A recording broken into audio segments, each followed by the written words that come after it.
venison, greens, Kraut cheese, and sauerkraut for lunch. This is our week 2 sauerkraut tasting.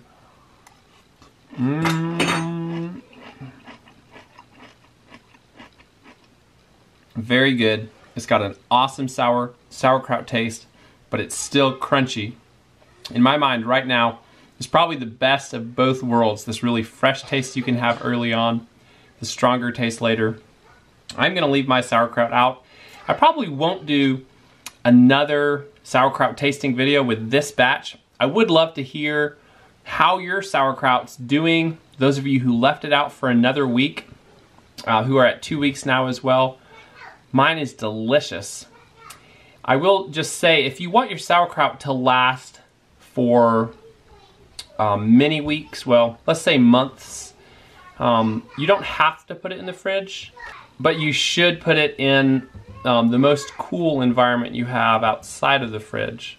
So you can put it in a warmer environment if you want it to ferment quickly, but if you leave it out in a warm environment, not only is it going to run its course of fermentation more quickly, but the physical changes that happen to the cabbage over time, the softening and the taste becoming stronger and stronger, those are going to be expedited. So if you want it to last, put it in the most cool environment you have, even if you don't have room for it in the fridge, and it will be fine, should be fine for months.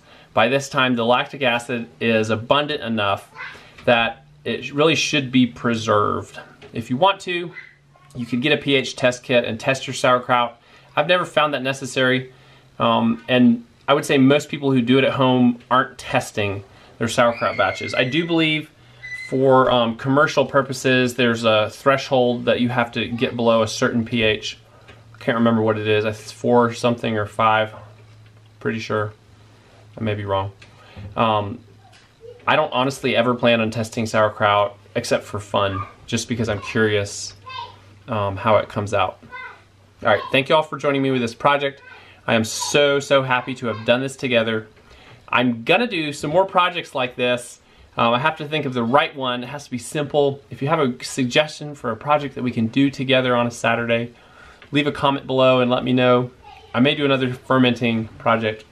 Anyway, thank you all so much, and we'll see you later. So I filmed that whole thing, and then after I turned the camera off, Joy looks up at me and says, "You have sauerkraut on your face."